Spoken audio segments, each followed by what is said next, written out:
네, 정의당 심상정 의원입니다. 우리 후보자님 반갑습니다.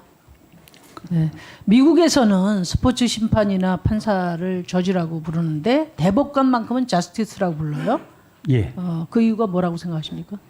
뭐 정의의 수호자이기 때문에 그런 것으로 알고 그렇죠. 있습니다. 예. 대법관은 단순히 기계적 법리 판단이 아니라 사회 정의를 이룰 책임 있는 자리라. 그리고 대법원장은 바로 그 수장이라는 뜻입니다.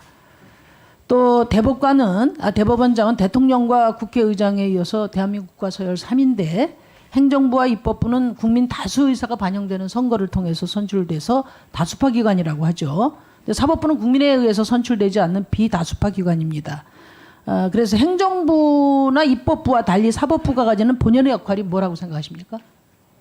사법부는 민주주의 기본 원리인 다수결 원리에 따른 피해되는 그 다수결 원리에서 보호받지 못하는 소수자를 보호하는데 기본 책무가 있다고 생각합니다. 그렇죠. 예.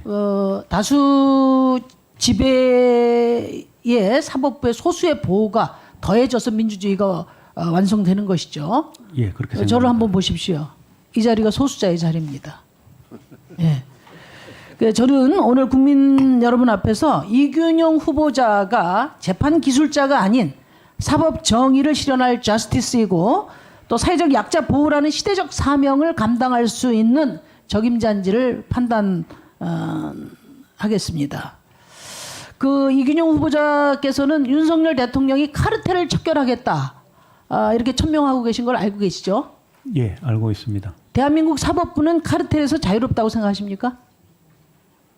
뭐 언론에서 비판받고 있는 것은 잘 아니 알고 후보자의 있습니다. 생각을 말씀하세요. 카르텔로부터 자유롭습니까? 뭐 자유롭지 못한 측면이 있을 수도 있다고. 어떤 점이 자유롭지 않습니까?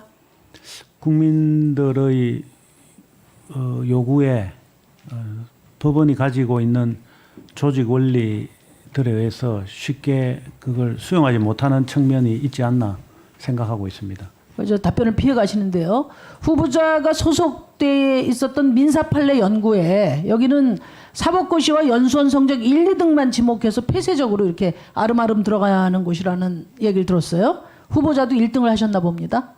그렇지는 않습니다. 아, 그렇습니까? 예. 그 민사판례 연구회가 승진 카르텔, 판사 카스트 제도의 최정점 코스다. 이런 비판을 들어보셨어요?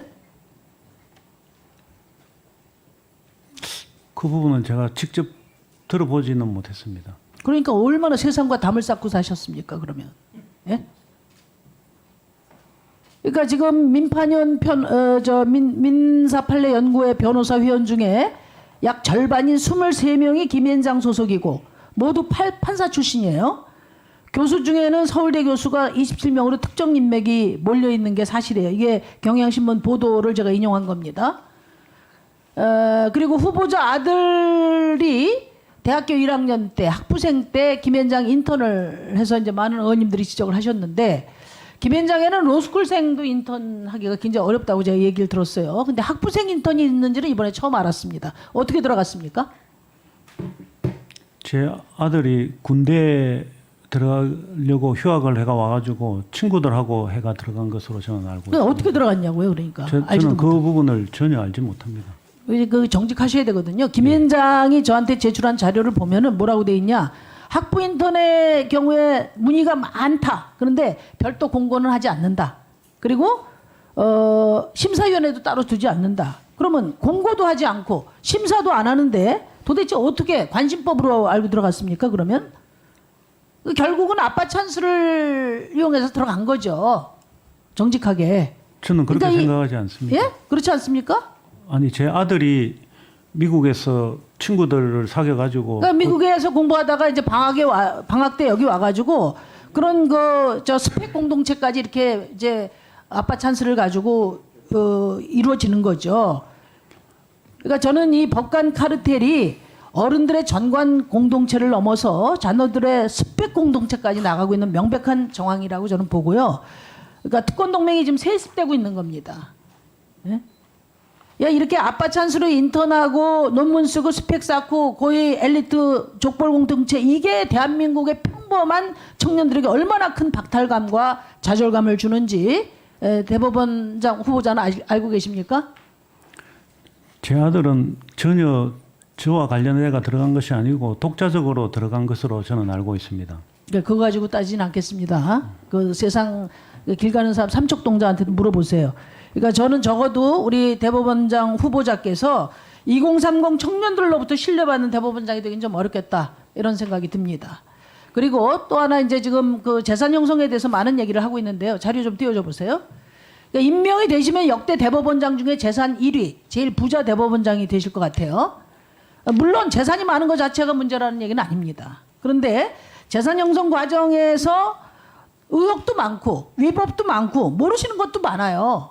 그러니까 이게 대법원장 후보자로서 좀 민망한 상황이거든요. 아까도 지적을 했지만 비상장 주식 재산신고에서 누락했는데 관련 법을 몰랐다 이렇게 하셨어요. 가계의 무심에서 잊고 지냈다 이런 말씀도 하셨는데 저는 모르실 수 있다고 봅니다. 법 개정을. 근데 제가 법원에 확인해 보니까 법원에서 재산신고 때마다 대상자들에게 개정 사실을 누차 알려줬다고 그래요.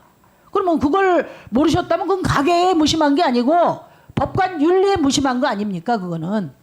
또 농지 취득에 대해서 법령 위반이 없다고 말씀하셨는데 지금도 그렇게 생각하세요? 예. 예? 예. 농지법은 위반한 적이 없습니다. 그런 게 참 기가 막힙니다. 제가 농지로 적혀 있으면 법적으로 농지 아닙니까? 예?